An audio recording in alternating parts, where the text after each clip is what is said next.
pistachio cream, depende sa kulay nito. Dahil ang totoong pistachio cream is not neon green. Papost ka Usually, natin. soft green siya. Kung minsan, Okay. brownish. Kaya kapag mas Bibigyan mo ako banayan at muted yung kulay Diba? ng pistachio cream, ibig Ano?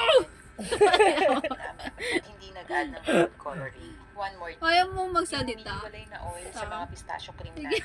Isa yan sa mga sign na pure pistachio Sabihin cream mo. namin. Napansin ko din na Sabihin mataas ang mo, ratio ng sama pistachio mo. cream. Ganun naman kasi tayo mga Sabihin Pinoy, mo. diba? Mas Ano? marami, mas masarap. Yun Tukay yung ko lagi sa nating biyernes. mindset. Pero Tukay parang niya. hindi na siya balance. Meron din kasi ako mga Ayaw mo? Papost Ayaw ko mo, yan. papost yan. Ano sasabihin ko? Bibigyan mo nga ako 2K. Bibigyan niya ako 2K.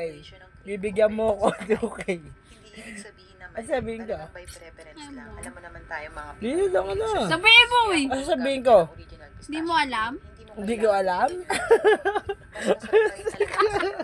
Kasi para sa akin sobrang Sabihin mo, bakit? So sa Sabihin ko. flavor from pistachio, Okay. hindi mo Okay. kailangan dagdagan ng marami. At saka dun sa nagsasabi na Sabihin ko kulang nga, ako sa it's okay pistachio, oh. lahat naman siguro Bigyan mo magmumukhang ako sa dry, diba? Lalo biyernes. na kapag malamig. Bibigyan mo Pag-usapan ako naman sa natin ng biyernes. marshmallow shell. Diba na dapat ang marshmallow shell lang. Sabihin mo, bakit? Sobrang nipis lang. Papakain Hindi ako, dapat si sobrang Adjun. So sabihin mo lang eh. Mahirap ba sabihin yun? Sabihin ko. May iba kasi na sobrang Di mo stretch. alam? Ala, oh. Ko inilagay Ano sa sabihin ko? microwave ng Di mo 5 alam. seconds. Kaya Di ko alam. Alam nyo kasi hindi nyo kailangang i-microwave. Ayaw mo, kapag Diyos tama ang ko. consistency Bibigyan ko? ng marshmallow shell na Ng gawa nyo. 2K. Kaya dapat, ito, nag-enjoy. Si Hindi yung Adson. sumasakot mga pangayo Okay naman.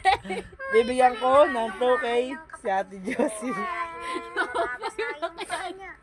Okay ito. Kasi na. Ano, sabihin mo nga eh. Bibigyan ka ng 2K. Ano pa?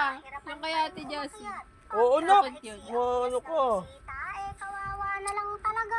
Sabihin mo kasi ng maayos. Mag-over the Sabihin back mo. pag nag-aaral. Ano ka? Ngayong Sabi. araw ay dumating na. Sabihin Ang mo. makulit to. Sombrero, pero hindi pa ito Ayun, maririlis ayun, dahil ayun. meron pang mga dapat gawin sa Laguna pa nga nagkalabong sa Bibigyan. Welcome to day 70, where I compare myself after Kami ni Daddy, hindi kami Ren! masyadong ng product photos sa ganitong paraan. Ren. Mas ka na, mas ka na. Kaya kang gawa ni Dola ng amazing product photos. Tutuhan Alam mo, ginagawa mo sa akin, nakita sa video. Bilisan mo na. Nakita ng mama ko yan. Tapos ako yan. Pagkalipas ng Ayun na. Kala mo kawawang kawawang. O, tinan mo. ilang professional